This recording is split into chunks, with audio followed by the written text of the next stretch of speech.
peu, hein. Et voilà, c'est parti. Salut Florence. Salut Samia. Alors, une autre investigation Griffasie. Et évidemment, tu connais pas le sujet. Non, Et si tu te sens prête, on tout y à va fait. maintenant. Ouais. Alors, tu fermes les yeux et tu te détends.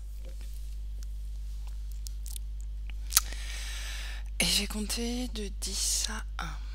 Mhm. Et pendant que je compte, tu te concentres sur ta respiration.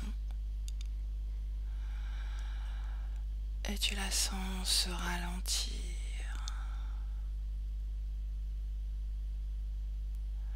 devenir de plus en plus profond.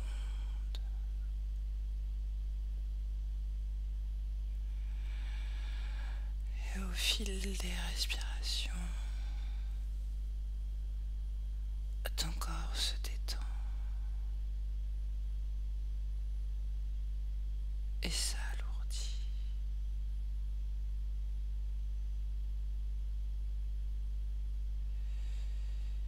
Et je commence. 10.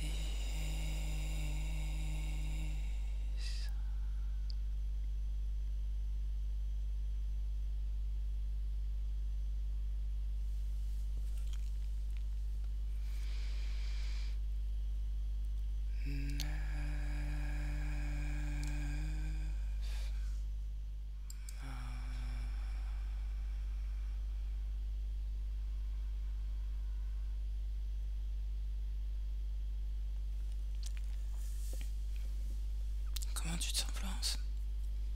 Très bien, tranquille, détendu. Très bien. Alors je vais compter de 1 à 3.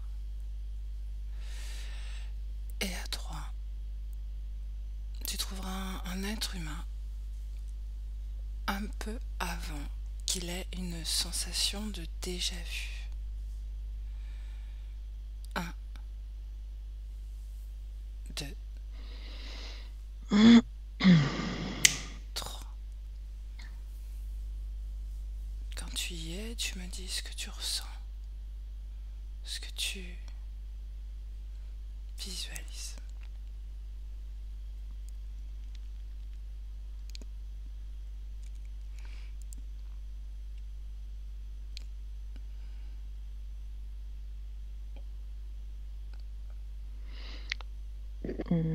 C'est un homme d'une cinquantaine d'années, habillé en costume clair. Il est dans une rencontre, quelque chose professionnel, hum, genre un séminaire, quelque chose comme ça. Et on lui présente quelqu'un, il lui serre la main. Voilà. Ok, Ouais. continue. Voilà, il lui serre la main. L'autre homme se présente. C'est un grand brun, enfin, un- hum, ouais, je sais pas, plus jeune que lui, genre italien, machin. Et au moment où il lui serre la main et où le gars lui dit quelque chose avec un sourire sympathique, il y a une petite plaisanterie qui est échangée Mhm, sur leur nom, je crois, je sais pas. Enfin, un truc, une petite plaisanterie d'usage, quoi, une petite plaisanterie comme ça, mhm. de convenance. Et à cet instant, eh ben, il a cette sensation de déjà vu. Ok. Autre chose? Alors j'ai très très froid, j'ai un froid qui m'envahit. Mhm. Est-ce que c'est lié à ce que tu es en train d'observer? Oui. Ok. Déconnecte-toi de ce ressenti. Maintenant, complètement déconnecté. Mm. C'est fait. Oui. Regarde l'origine, regarde la cause de cette sensation de froid.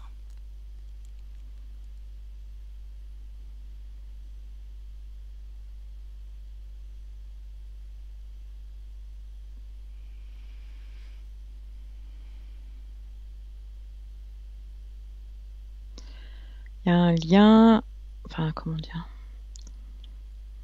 Hmm. Dis-moi ce que tu vois.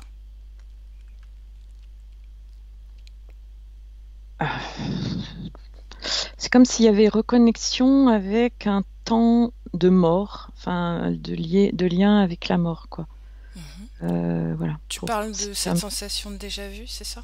Oui, dans Mhm. cet instant, il est connecté à quelque chose, un instant euh, où il a été en état de mort. Mhm. Très bien. Autre chose? Non. Ok.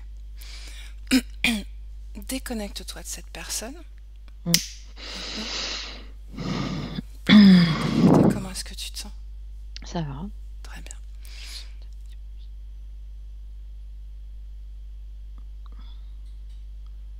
Ok. C'est trop fort. Non, c'était pas assez fort en fait. Ah, ok. Maintenant, tu vas comme plonger dans l'information éthérique et regarder quelle est la cause des manifestations de déjà-vu sur l'être humain.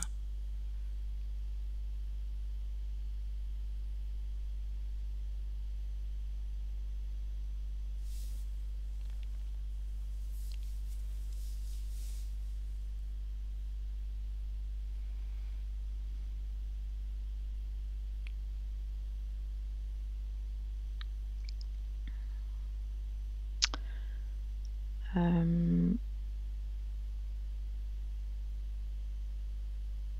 Alors, ce que j'ai, c'est qu'il peut y en avoir plusieurs. Enfin, il y en a une, mais qui peut avoir plusieurs origines. En fait, la cause, c'est que la conscience, corps astral, si on veut, enfin, est partie, enfin, a fait un bond temporel pendant un temps avant de revenir dans le temps présent de la personne. Mhm, Et du coup, il a pu avoir, enfin, il a pu déjà expérimenter une scène, quoi. mhm. Alors, soit, enfin, c'est-à-dire que ça peut se faire dans un temps, par exemple, où la personne va faire une expérience de mort imminente, ou d'autres choses. C'est pas obligé d'être aussi.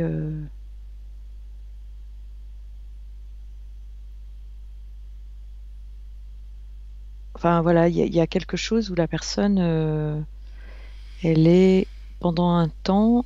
euh,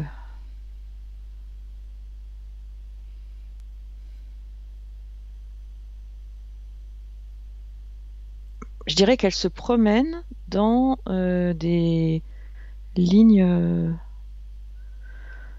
du futur, Mhm. ou en tout cas qu'elle vit qu'elle fait des bonds euh, dans son futur, quoi. Ok.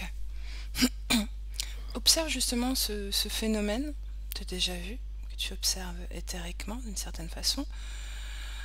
Observe ce phénomène sur le cerveau. Qu'est-ce qui se produit au niveau du cerveau humain?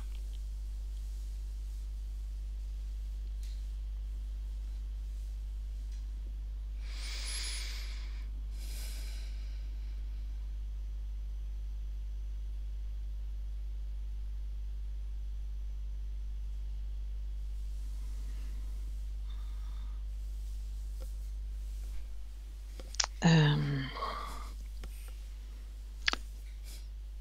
c'est- enfin, je perçois le truc, mais c'est peut-être un peu. Enfin, je sais pas si je vais réussir à l'expliquer. Euh, L'expérience que euh, la personne a vécue dans ce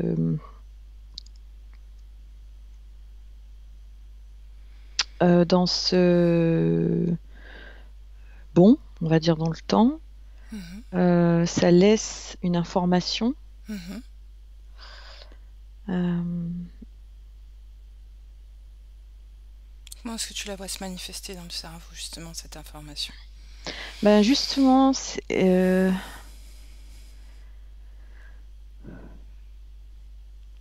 c'est comme si c'était une information qui est pas vraiment,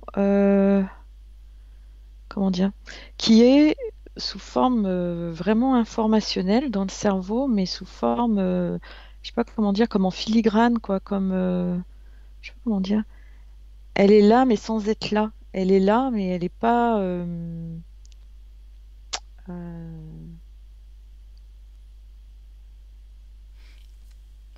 Ok. ah, Et quand la personne vit la scène, Mhm. c'est comme si tout d'un coup, il y avait, ça matchait avec cette onde qui est là, de cette information, mais qui est juste euh, Comme résiduel un peu ou ouais, voilà, comme résiduel, mais c'est quelque chose de très, euh, vaporeux? ouais, enfin, de très vibratoire en fait, Mhm. voilà, de très C'est une onde. vibratoire. C'est comme C'est une une onde. onde, c'est comme une onde. Et D'accord. quand la chose est en train de se vivre, eh ben, c'est comme si tout d'un coup ça se, euh, ça interréagissait, quoi. Ça, Ça crée une connexion, quoi. Ça crée ça ça crée une se, connexion entre quoi et quoi? eh ben, entre euh, justement la connexion neuronale qui est en train de se faire à ce moment-là dans le cerveau quand la personne vit Mhm. l'expérience. Elle Mhm. vit une expérience, donc il y a tout un tas de connexions neuronales qui se font. Et dans cet endroit-là, il y a déjà une pré-connexion, si tu veux. Mhm. En fait, on pourrait appeler ça comme ça. Donc à ce moment-là, bah, ça va faire une réaction un peu électrique Mhm. qui va faire que la personne, elle va avoir ce sursaut de se dire, mais j'ai déjà vécu ça, quoi. D'accord. Très bien. C'est clair. Mm. Maintenant, observe la mémoire à court terme et à long terme au moment de ce déjà-vu.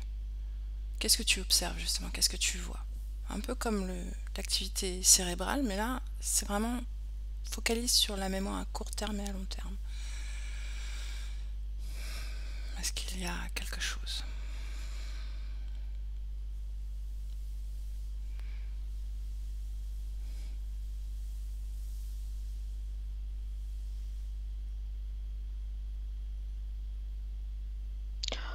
Euh, non, j'ai pas d'infos là. J'ai pas de... Est-ce que tu perçois cette mémoire à court et à long terme? Est-ce que tu l'aperçois ou pas? Non. Ok, alors on passe. Est-ce qu'il y a une relation entre un déjà-vu et le résiduel ou le primordial souvenir atavique de la partie subliminale?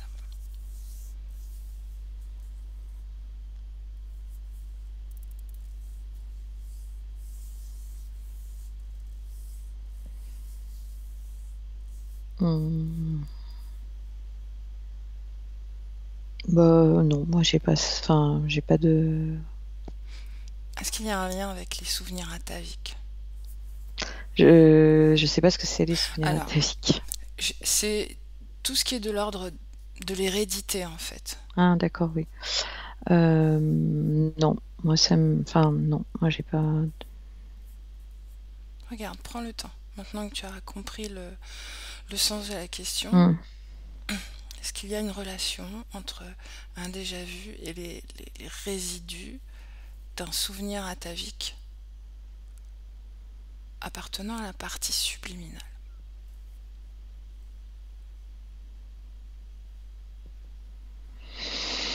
Alors, ouais, il pourrait ça peut arriver, ça peut être une situation aussi où en fait, c'est compliqué parce que c'est tout un ensemble de choses. Il y a plein de Mhm. choses qui constituent le fait qu'un instant va créer cette impression de déjà-vu. Il peut y avoir une sensation émotionnelle, il peut y avoir une sensation, une configuration, on va dire, particulière environnementale. Il peut y avoir une impression posturale. Euh, Enfin, tu vois, ça peut Mhm. être un tas de choses. Et effectivement, des fois, simplement le fait d'être dans telle situation, telle posture, et d'entendre telle phrase, ça peut créer cette sensation. Des fois, ça peut être de voir telle chose ou de ressentir telle émotion. Ça peut être des tas de combinaisons différentes en fait. Mais est-ce Donc, que ça a un lien avec les gènes de la personne, ou des souvenirs, pas de la personne, de la partie subliminale de la conscience, des souvenirs héréditaires quelque part? ça, euh,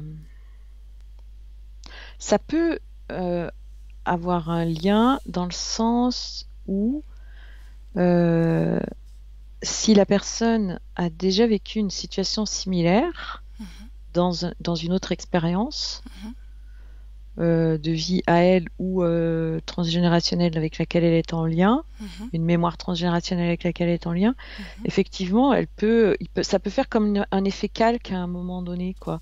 Ok. Ça va se calquer. C'est comme si il y a ce truc en elle, et puis là, ce qu'elle est en train de vivre, hop, ça fait sortir la diapositive de cette ancienne expérience. Ok. Enfin, je sais pas, tu vois, Si, c'est si, comme c'est très clair si, ce que tu dis. voilà. Mais c'est un cas parmi plein d'autres. Mhm. Justement, on va y venir. Mm, mm. Donc tu m'as expliqué quel type de relation, quel type de lien tu percevais à travers Mm. ces souvenirs.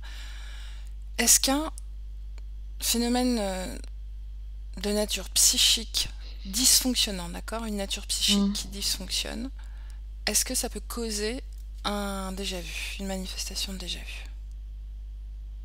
Oui ou non?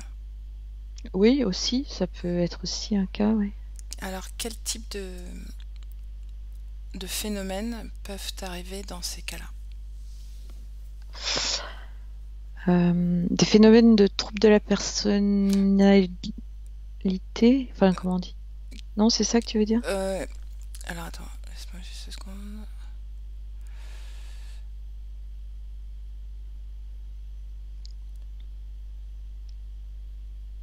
Oui, quel type de trouble de la personnalité, effectivement, et qu'est-ce qui se passe, qu'est-ce qui se produit dans ces cas-là?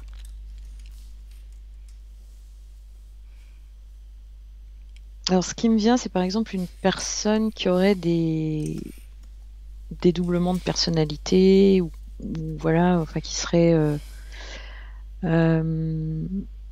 des moments, il peut y avoir des recoupements. C'est comme si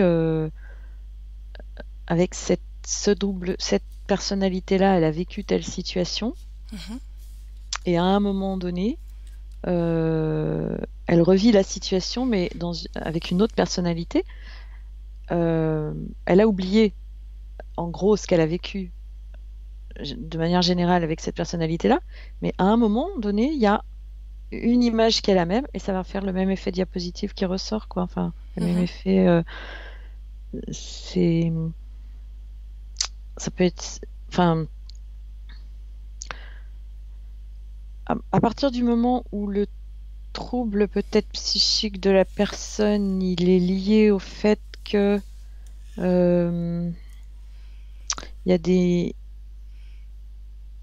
comment dire, comme des programmes ou des trucs qui prennent le contrôle de son esprit à certains moments ou enfin pas forcément qui prennent le contrôle, mais que son esprit est perturbé et qu'elle n'est pas toujours dans une conscience de la réalité normale, on va dire. mhm, Euh, donc forcément, il y a des choses qu'elle oublie ou enfin il y a des choses qu'elle oublie ou qu'elle ne perçoit pas telles qu'elles sont. mhm, Et, et ce phénomène-là, euh, c'est quand elle est dans un certain état où des choses qu'elle a oubliées vont lui réapparaître, mais comme elle s'en rappelle pas, puisque c'est pas dans le même état de réalité dans lequel elle est, mhm, eh ben, elle va avoir un effet de déjà vu. Mais ça peut être aussi quelqu'un qui rêve, c'est-à-dire que ça peut être aussi des expériences vécues en rêve ou en justement. voyage astral ou tout ça. Enfin, tous ces cas où c'est notre conscience qui vit quelque chose dans un autre état que la réalité ordinaire. Euh, eh bien, si à un moment dans la réalité ordinaire, on va revivre la même chose, même une fraction de seconde, eh ben, ça crée cet effet de déjà vu. Mhm, ok. Est-ce que tous les déjà-vus Tu as répondu en partie, mais peut-être tu Ouais. vas avoir d'autres informations. Est-ce que tous les déjà-vus sont de même type?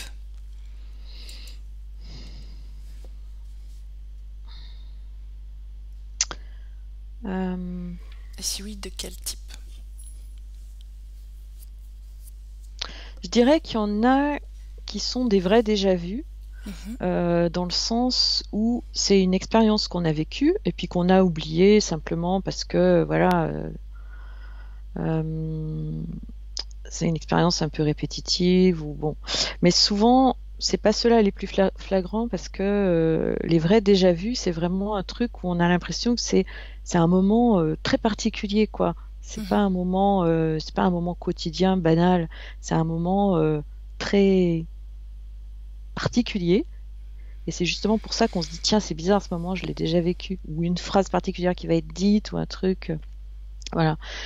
Et du coup, euh, il y a toujours ce truc où euh, euh, c'est quelque chose qui a été vécu par la conscience dans un état où, en tout cas, le corps physique, lui, n'était pas dans un état enfin, il n'était pas conscient euh, complètement, quoi. Il y a eu une expérience vécue et, et soit dans une autre vie, soit par un ancêtre, soit en voyage astral, soit en rêve, enfin, soit en voyage dans le futur, enfin bon, bref. Mhm. Et cette expérience, bah, elle est là, on s'en souvient pas, mais au moment où on revit, où on vit cet instant de déjà vu, eh ben, c'est juste que ça nous rappelle ce souvenir, quoi. Ça nous rappelle cette expérience qu'on a vécue. Mais La, la question d'origine, c'était est-ce qu'il y a plusieurs types de déjà-vus? Bah Donc, non, en fait, il y en a qu'un en ouais, gros. voilà. Sauf qu'il y en a un qui est entre guillemets un déjà vu, je dirais, dans le sens où c'est vraiment quelque chose qu'on a vraiment déjà vécu et puis qu'on a un peu oublié. Mais celui-là, j'ai l'impression que c'est pas un vrai, que c'est pas le plus courant, quoi, que c'est même, voilà, c'est pas ça qu'on appelle le déjà vu, quoi, en fait. D'accord. Voilà. Ok. Est-ce que les déjà-vus, cette manifestation de déjà-vu Mm. peuvent être liées à un phénomène de clairvoyance ou de perception extrasensorielle, de précognition? Oui, non, ou en partie. Euh, oui, oui, oui, bien sûr. Mhm. Comment est-ce que tu vois le lien entre justement ce phénomène de clairvoyance, ces capacités de clairvoyance extrasensorielle, comment est-ce que tu vois le lien entre ça et le déjà vu et comment est-ce que ça se manifeste? Mm. Euh, tu peux répéter la question, j'ai pas compris en fait. Alors, on a dit qu'il y avait un lien entre les déjà vus et les phénomènes Mm. extrasensoriels, d'accord? Les capacités en tout cas. Comment est-ce que tu vois le lien entre les déjà vus et les capacités extrasensorielles et comment est-ce que ça se manifeste? En fait, le lien, ce serait que les personnes, enfin comment dire, plus la personne a une espèce d'ouverture extrasensorielle, une capacité, enfin voilà Mhm, ce qu'on appellerait une capacité extrasensorielle, plus elle va peut-être être consciente de ses déjà-vus. mhm, Alors que ils arrivent tout le temps pour plein de gens. Sauf mhm. que si les gens n'ont pas, si les gens sont pas conscients, ils s'en rendent pas compte, c'est tout. Mais ça arrive tout le temps. Ok, très bien. Est-ce qu'il y a une relation, tu en as parlé un peu tout à l'heure, est-ce qu'il y a une relation entre les rêves et le déjà vu? Euh, oui, il peut, Mhm, puisqu'en en temps de rêve, bah, la conscience se promène un peu de partout, donc il peut y avoir, notamment pour ce qu'elle, enfin, elle peut aller se promener dans le futur, par exemple, mhm.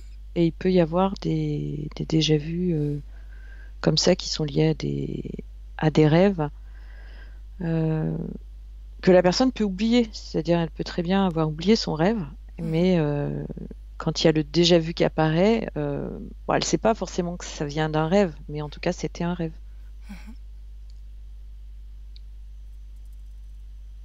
Est-ce qu'il y a un lien entre le déjà-vu et les vies parallèles?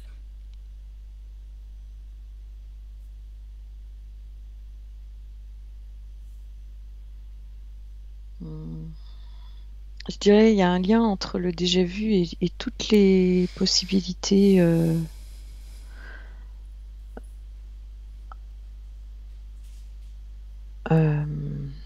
Particulièrement les vies parallèles. alors, les vies parallèles.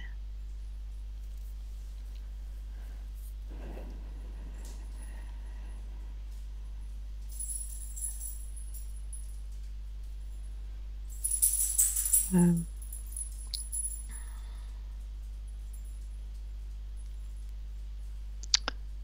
En fait, là, enfin, Dis-moi. non, c'est le truc de vie parallèle je sais pas où regarder en fait. Enfin, Mhm. c'est comme si je savais pas exactement de quoi on parle. Hmm. Vie parallèle, en fait, c'est une expérience qui semble se produire, une expérience de vie, d'incarnation, peu importe l'endroit, qui semble se produire en même temps que celle où se produit le déjà vu, d'une certaine façon. On va expliquer ça comme ça. Est-ce que c'est plus clair? Pas plus? Non, Alors, on passe. ouais, j'ai pas de réponse là en fait. C'est pas grave, on passe. Est-ce qu'un déjà vu peut être induit? Hmm. Ouais. Mhm. Dans quel cas est-ce qu'il est induit et comment, évidemment? Ah bah ça me renvoie au truc de contrôle mental. Mhm. Voilà, à tout ce qui peut être induit tout le temps, en permanence. Euh,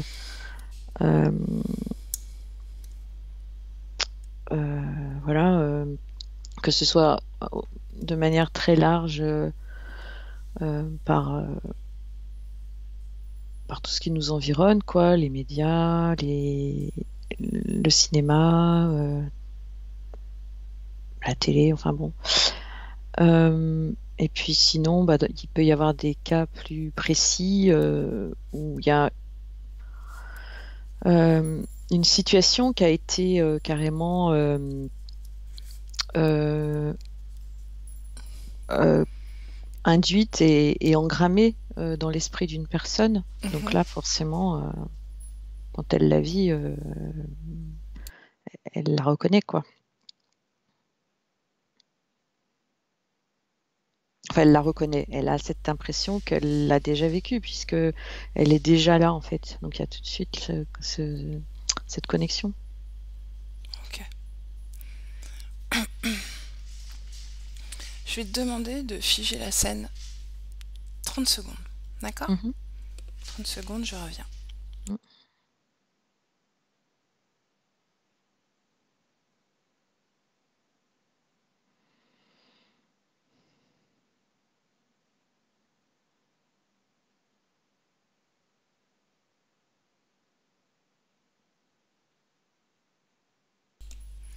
Ok. Mhm. Excuse-moi. Alors,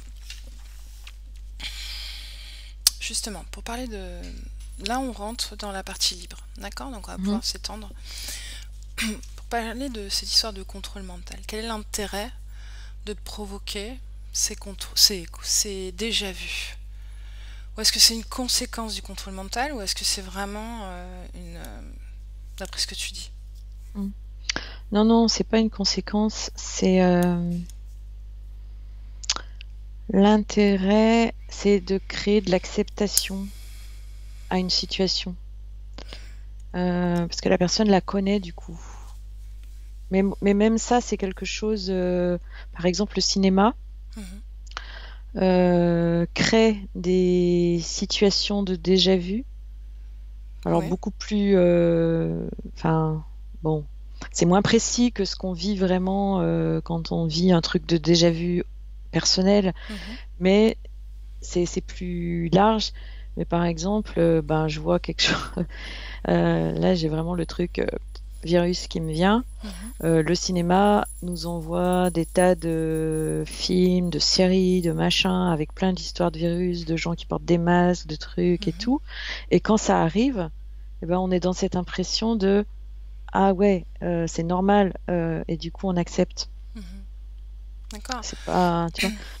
Et donc, et même pour des personnes plus précises, le fait de euh, qu'elle ait déjà la scène en elle, Mhm. et ben c'est plus, ça permet qu'elle va euh, s- pour des choses particulières à lui faire faire ou à lui, enfin voilà, ça va la rendre plus soumise, quoi, plus prête à accepter, en fait, plus docile, on va dire.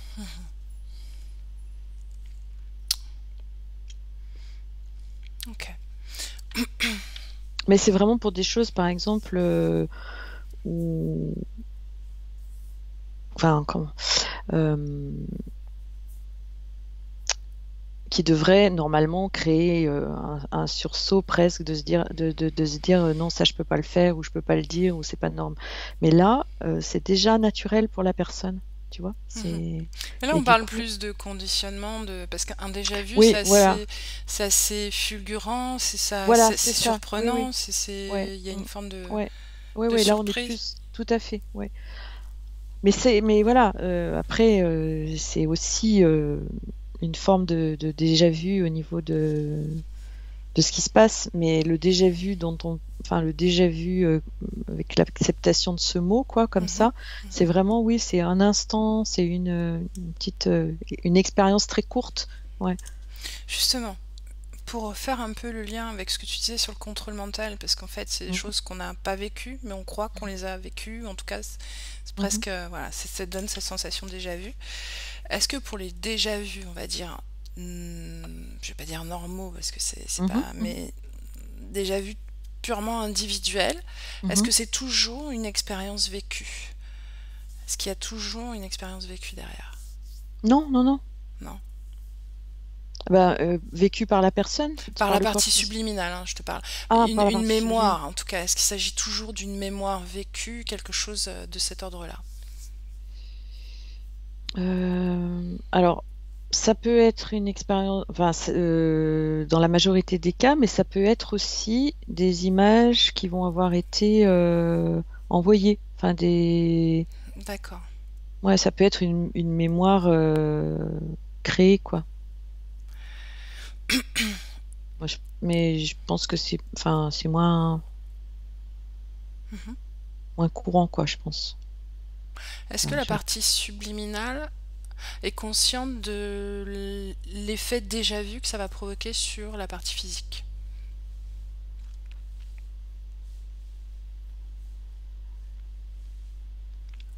euh,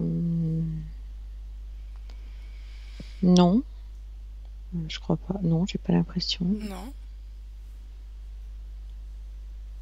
Bah, parce que la partie subliminale, elle vit cette expérience pour elle en temps réel. Mhm. Oui. Mhm. Euh,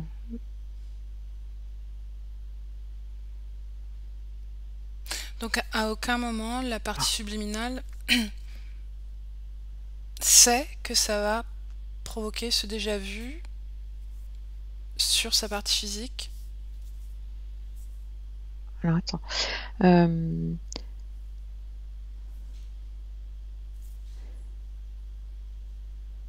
je sais pas, là c'est bizarre, j'ai l'image comme si d'un tampon, quoi, de quelque chose qui tamponne quelque chose.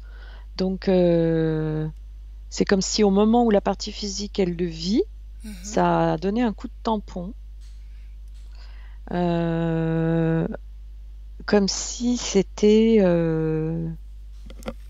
ouais, quelque chose donc comme c'est vécu deux fois, eh Mhm. ben c'est oblitéré, quoi. Et et à ce moment, enfin,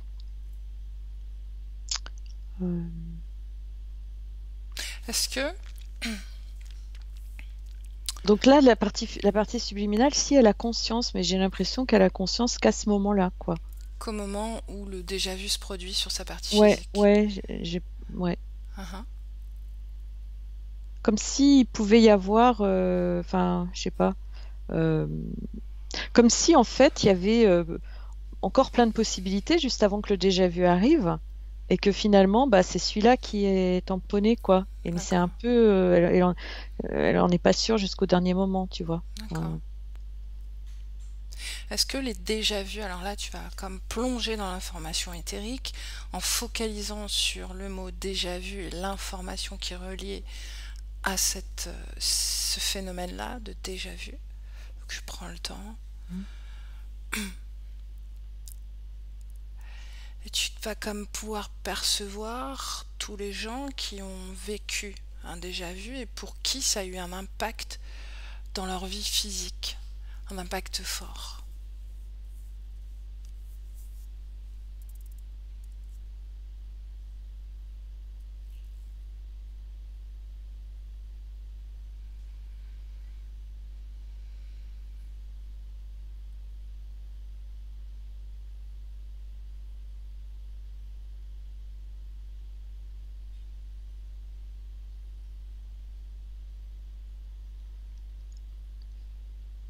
j'ai une femme,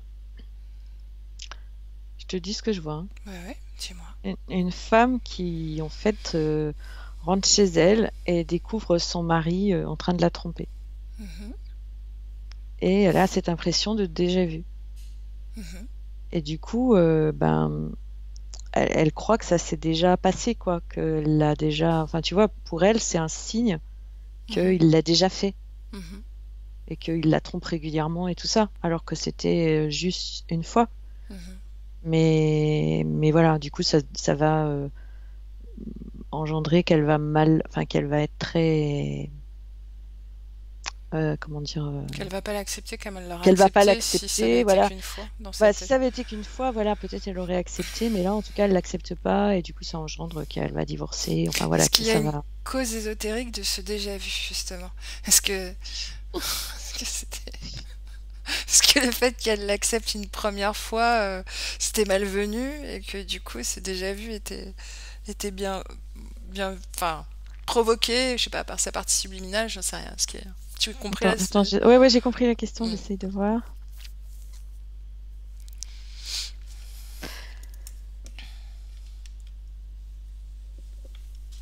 Bah là, c'est comme si effectivement, c'était pour l'alerter que ça allait se passer Mhm, et que bah, ça serait peut-être pas la seule fois, quoi, justement. mhm. Tu vois? Enfin, que voilà, si elle laissait passer une fois, ça se reproduirait. D'accord. Donc la personne ne reconnaît pas cette sensation de déjà-vu, puisque finalement, on le sait quand on vit un déjà-vu, on sait qu'on a cette sensation de l'avoir vécu, mais Ouais, qu'on l'a pas vraiment vécu. Enfin, c'est compliqué, mais on n'est ouais. pas certain. Au contraire, on trouve ça étrange d'avoir cette sensation de déjà-vu, alors que c'est souvent une situation hasardeuse. Oui, mais justement, si, justement, en fait, la femme, enfin, si tu veux, la femme, Uhum, ça va lui mettre la puce à l'oreille, si tu veux. C'est-à-dire qu'en fait, elle vit cette situation de déjà-vu et elle se dit, si j'ai vécu cette sensation de déjà-vu, c'est parce que mon inconscient était au courant et que il a voulu, voilà, et que forcément, ça s'est déjà produit avant. Enfin, uhum. tu vois, Ouais, c'est voilà, d'accord. et que j'ai pas voulu le voir et que c'était mon inconscient qui m'a D'accord, envoyé c'est comme ça l'information. qu'elle Voilà. traduit ça.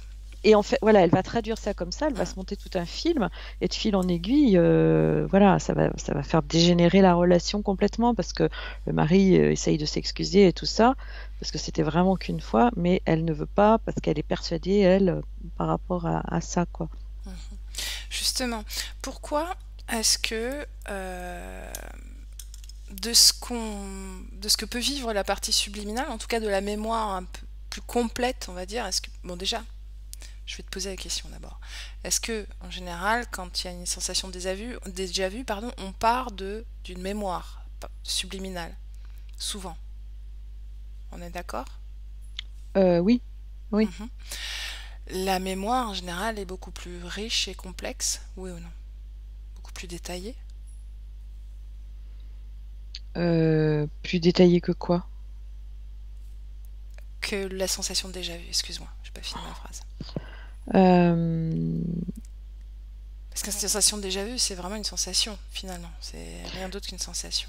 Bah, c'est une sensation parce que dans un instant, ce que la personne est en train de vivre colle à 100%, enfin, ou pratiquement, enfin, colle vraiment en adéquation avec cette mémoire, quoi. Mhm, mhm. Voilà. Donc, il y a une espèce de reconnaissance, il y a comme une, hop, ça se calque. Voilà, ça se calque. C'est exactement, tu vois.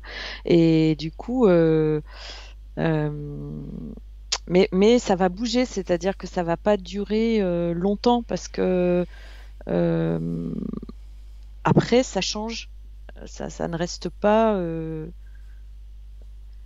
Et c'est l'instant. En fait, ce qui crée la sensation de déjà vu, c'est l'instant où le conscient de la personne réalise ce calque, en fait, se rend compte reconnaît à l'intérieur de lui cette mémoire qui est là. Et il prend conscience qu'il y a ça à l'intérieur de lui déjà, que c'était déjà là, quoi. Je sais pas Ok. comment le dire autrement, Si, si, mais du si, je coup, comprends exactement ce que tu veux mais dire. oui, si tu remontes sur la mémoire à laquelle c'est lié, ben, elle est beaucoup plus riche. Mais ça, c'est plus le fait que notre conscient, il n'est pas capable d'appréhender toutes les informations. C'est Mhm. plus ça la limite, en fait. D'accord. Si on était capable d'appréhender toutes les informations, On la vivrait de la même façon que la partie ouais, je supérieure. pense, mais là, c'est juste parce qu'on n'est pas capable d'appréhender toutes les informations. Ma dernière question, Mm. et là, comme tout à l'heure, tu te replonges un peu dans l'information éthérique au sujet du déjà-vu. Tu prends le temps de te ramifier et toujours tu fais le lien avec les gens qui ont vécu ce déjà-vu. Et j'aimerais avoir un pourcentage de gens qui ont eu des conséquences sur leur vie à travers un déjà-vu. Pour qui l'impact a été tellement fort que ça a eu une conséquence particulière sur leur vie. Un pourcentage comme ça. Premier chiffre qui vient. J'ai 1,3%. D'accord. C'est peu donc. Mm. À travers cette connexion là sur l'information éthérique, est-ce que tu as une autre information sur le déjà vu qu'on n'aurait pas abordé que tu as envie d'exprimer?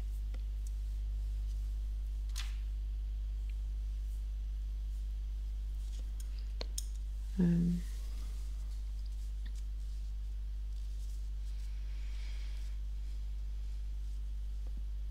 En fait, il y a un truc que je perçois dans le déjà vu. Il y a comme un espèce de conflit, enfin pas de conflit, mais de truc qui se crée Mhm, à l'intérieur de la personne entre son mental, son conscient mhm, et euh, et puis tout ce qui en elle ressent cette impression, quoi, qui lui dit une réalité.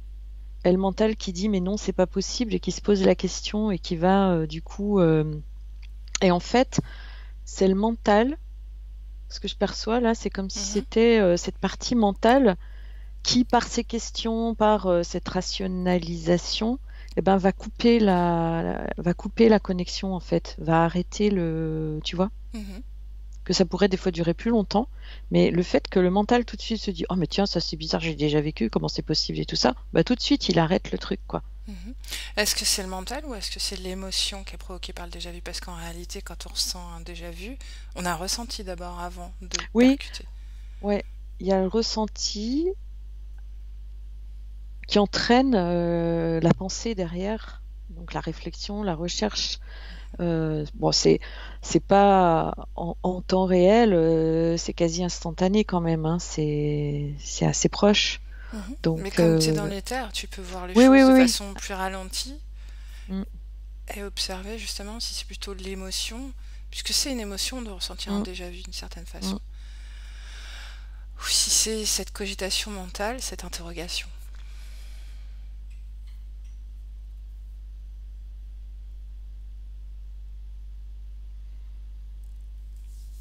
Alors, c'est comme si ça tout s'activait au niveau émotionnel, au niveau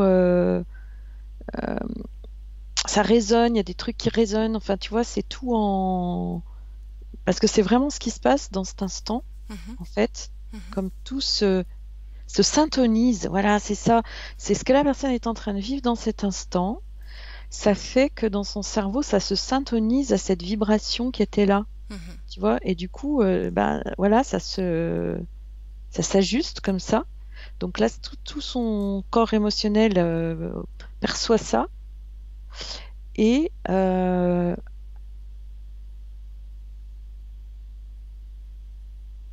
et en même temps, je perçois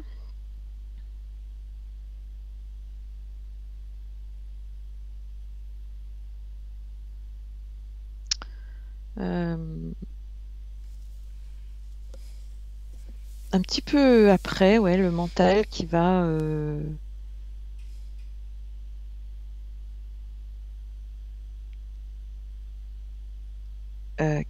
est comme déstabilisé par cet état et qui va chercher à le comprendre. Donc c'est plutôt le mental, effectivement, qui coupe la sensation, enfin qui coupe le souvenir ou la, la syntonie. Ouais, j'ai l'impression, ouais, que le mental, il arrive après. Mais c'est quand même assez, assez rapproché, quoi. C'est Mhm. même en étirant le temps, c'est assez rapproché. Oui, parce que Parce- c'est humain, hein. Quand on ressent une Mm. émotion, il faut toujours Ouais, qu'on la ouais, questionne, donc ouais, voilà. surtout quand c'est pris par surprise. Mm. Écoute, j'aurais encore d'autres questions, mais Mm. voilà, le temps s'écoule vite. Et alors, je vais te faire revenir. Est-ce que tu es prête? Mm. Alors tu te déconnectes avec le un de tout et de tous complètement déconnecté. Et tu reviens à toi. Et tu peux amener déjà la fréquence avec laquelle tu veux revenir dans ton corps. Et tu te sens porté par cette vibration que tu as choisie.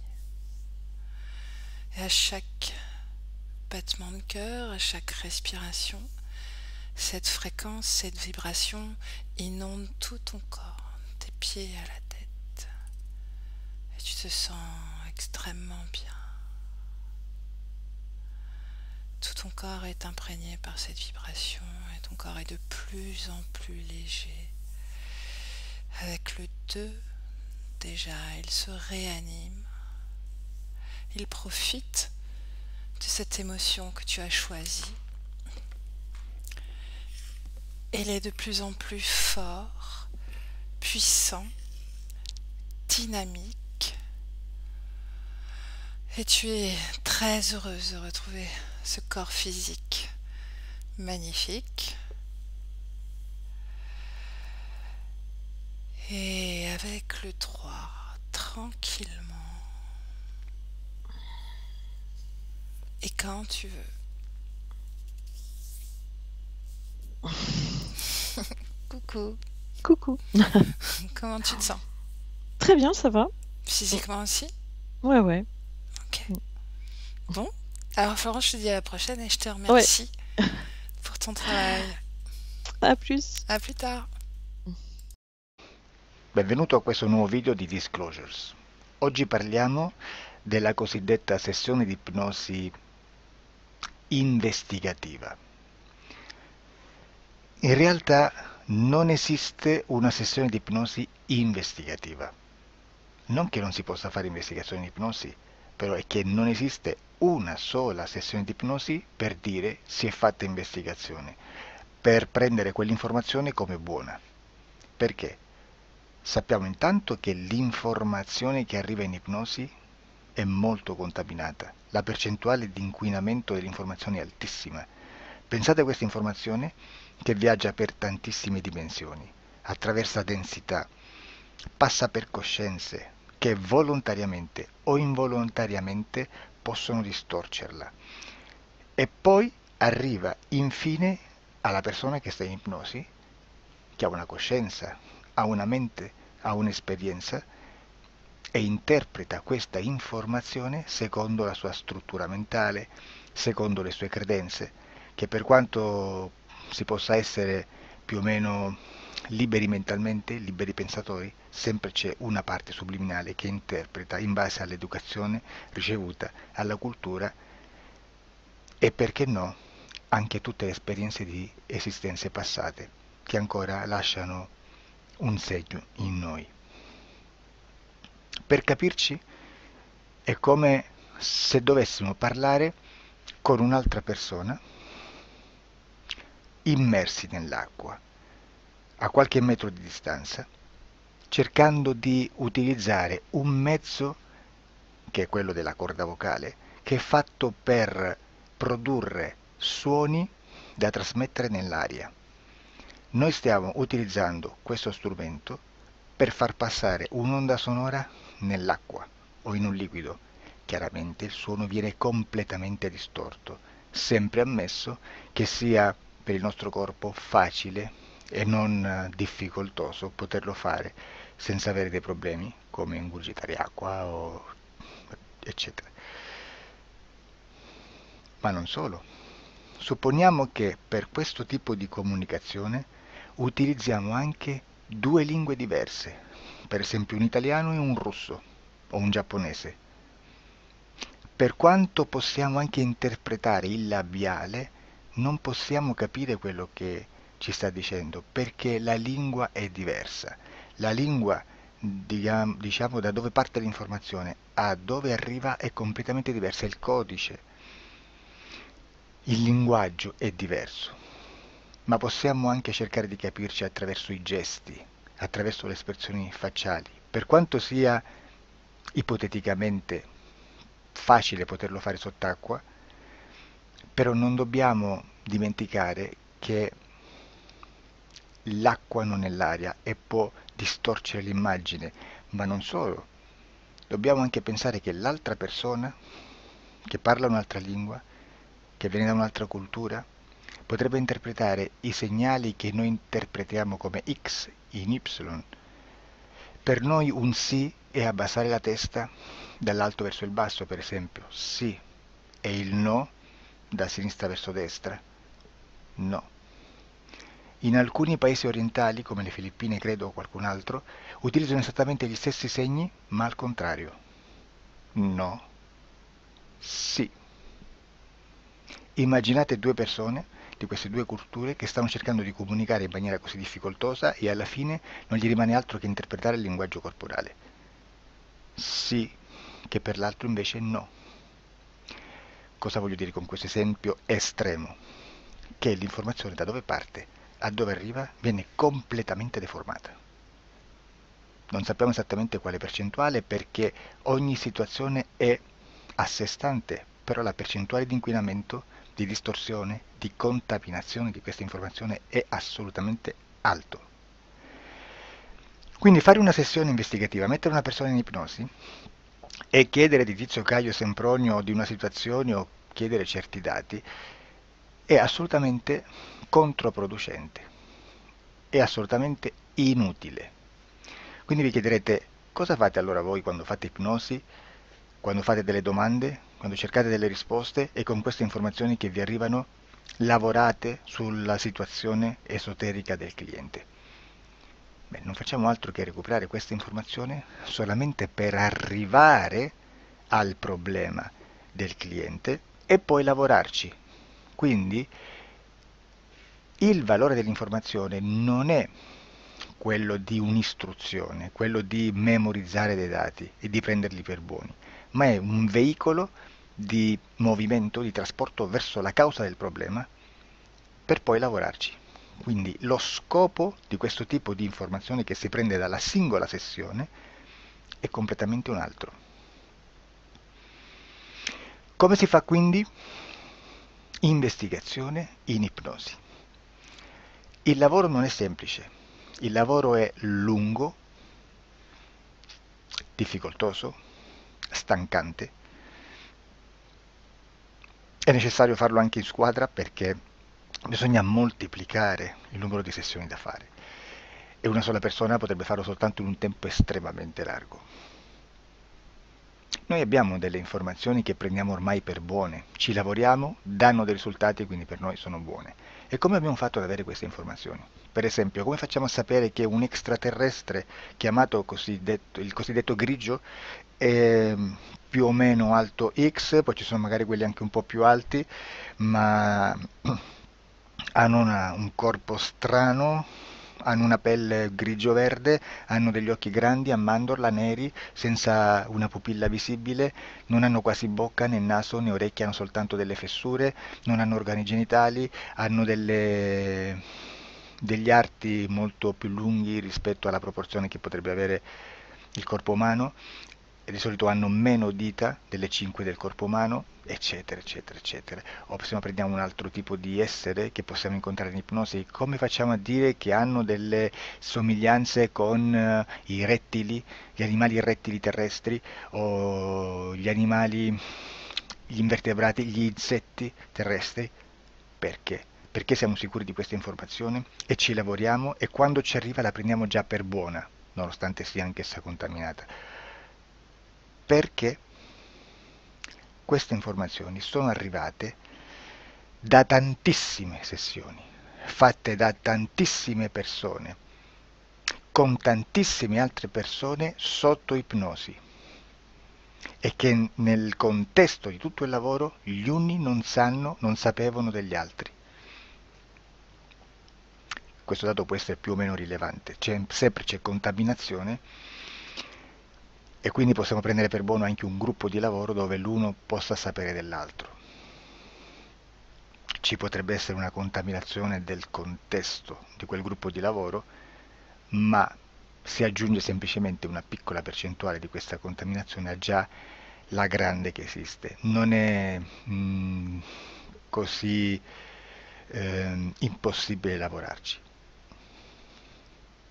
Da tutte queste sessioni, da questo grande numero di sessioni, migliaia, diciamo migliaia, noi prendiamo solamente quell'informazione che è uguale a tutte, che è in comune a tutte, o a quasi, perché magari qualcuna ci potrebbe essere niente in comune per una fortissima contaminazione, perché no?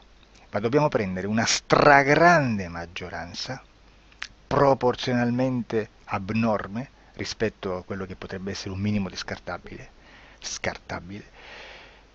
e lì possiamo prendere per buona questa informazione. Quindi se noi su 10.000 persone diverse, con operatori anche diversi, in cui in ogni sessione vediamo un essere che più o meno ha le stesse caratteristiche del grigio o dell'insettoide, a forma di mantide religiosa, o il rettile a forma di lucertola, per esempio, di serpente o di quello che sia, o se vediamo il pianeta Marte più o meno di colore rosso, o se vediamo dei sotterranei eterici, non fisici, nel sottosuolo terrestre, soprattutto sotto le grandi città, dove c'è concentrato molto potere, molta energia di questo tipo, e che più ne hai più ne metta. Se vediamo degli impianti che hanno certi tipi di funzioni, certi tipi di forme in certe parti del corpo, e questa informazione la ritroviamo tutta o quasi in tutte le sessioni fatte, eseguite, realizzate da tanti anni a questa parte, significa che quella è una informazione affidabile.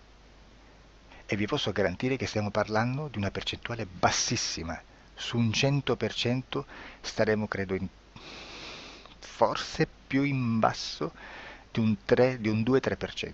Immaginate, tutto il resto è spazzatura, è informazione spazzatura. Sì, spazzatura.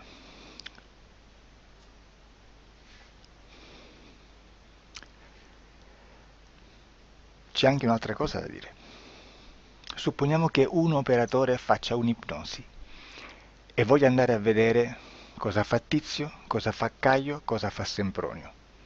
Arrivano delle informazioni e si dice che Tizio è biondo, Caio è zoppo e Sempronio è uno sportivo. Intanto già abbiamo detto che una sessione soltanto non serve, d'accordo? Ma poi c'è da dire che una coscienza, un essere, in ambiente subliminale, la sua parte subliminale potrebbe non dare autorizzazione a questa fuoriuscita di informazioni. Mi potreste dire, e allora tu quando chiedi agli esseri cosa fanno, cosa non fanno?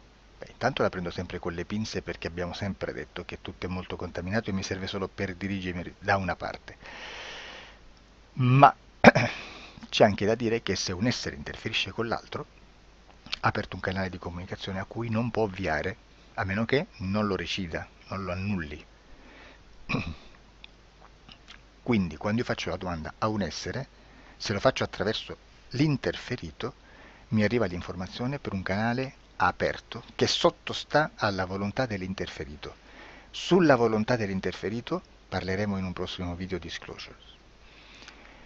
Però, se io voglio fare un'investigazione sopra Tizio, Caio e Sempronio che non hanno nessun collegamento, nessuna interazione e nessuna interferenza con il soggetto con cui io sto realizzando l'ipnosi, non è detto che mi arrivi questa informazione. Assolutamente. Potrebbe esserci completamente un muro. Come potrebbe esserci informazioni perché quell'altra parte potrebbe autorizzare comunque. Ma non è detto.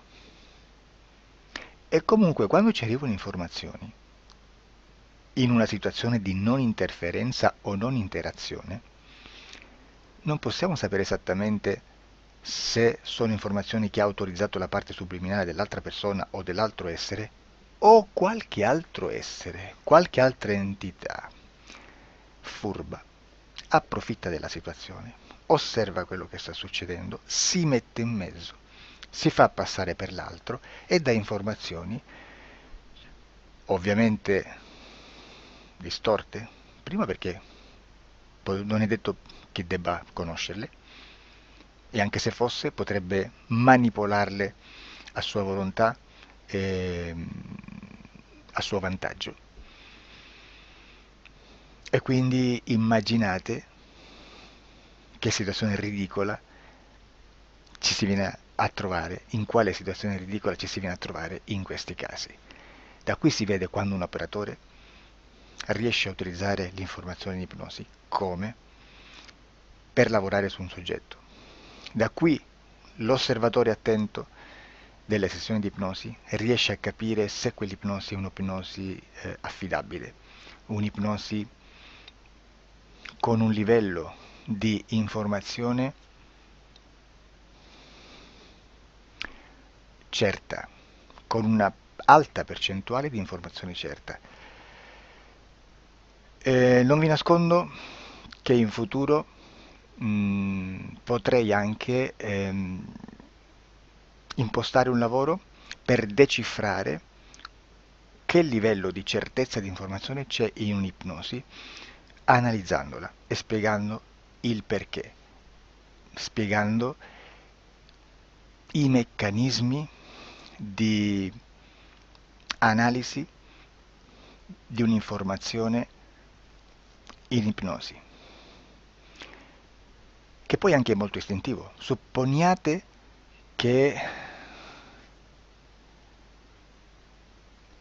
Supponiamo che dobbiamo cercare un'informazione su internet, per esempio un fatto di cronaca.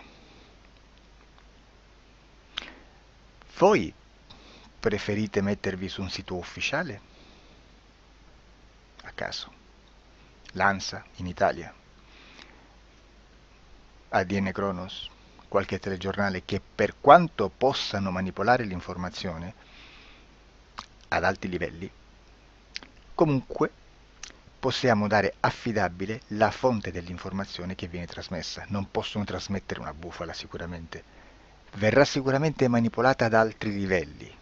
Ne parleremo in altri video, ma a livello base la fonte è certa. Sicuramente non andrete a cercare questa informazione sul primo sito, il primo blog che vi passa davanti e magari ha 4 followers. Perché? Perché non vi dà nessuna garanzia della certezza della fonte. non c'è un controllo né nella struttura interna di questa agenzia di informazione e né dal grande pubblico che per la quantità di persone che attingono quell'informazione si può dedurre se l'informazione è certa o meno, perché è un'informazione che passa in un pubblico così vasto che se ci dovesse essere una distorsione con la realtà è molto probabile che venga fuori. Credo che abbia detto quasi tutto sulle sessioni investigative. Prima di chiudere aggiungo che proprio per questo stiamo conducendo dei cicli di investigazione in ipnosi regressiva che comprendono tante sessioni con persone diverse, con una buona o eccellente suscettibilità ipnotica sicuramente, per poter indagare su spazi ristretti su alcuni temi. Perché dico spazi ristretti? Perché se andiamo a prendere eventi grandi nel tempo, nello spazio, storici, parlare di qualcosa di molto generico implica una quantità di sessioni abnorme. Immaginate se dovessimo fare una sessione investigativa sui buchi neri, quanta informazione ci sarebbe e quante informazioni da filtrare. Sarebbe quasi impossibile farlo in questa maniera. Ma se noi riduciamo lo spazio di investigazione, se noi prendiamo per esempio, investighiamo sulla pedofilia nella Chiesa Cattolica, ecco, se già restringiamo il campo d'azione è molto più facile che possiamo attingere informazioni affidabili, presuntamente affidabili, con un numero di sessioni sicuramente alte, ma ridotte rispetto ad altri tipi di sessioni molto più generiche, su temi molto più generici. Quindi per fare anche delle investigazioni su temi molto generici bisogna suddividerli in temi, in dettagli, per poi alla fine, quando tutta l'informazione è stata filtrata ed è stata dedotta l'informazione comune, si possono mettere insieme per cominciare a costruire il quadro, mettere insieme tutti i puzzles. Questo è il vero senso dell'informazione in ipnosi, quando si fa ipnosi investigativa. La sessione per risolvere una problematica, un problema, con una presunta origine esoterica di un cliente, di una persona, è un'altra cosa, sono altri metodi, altre tecniche e l'informazione si usa in un'altra maniera, ha un altro scopo. Grazie, ci vediamo al prossimo video. Disclosure. Ciao.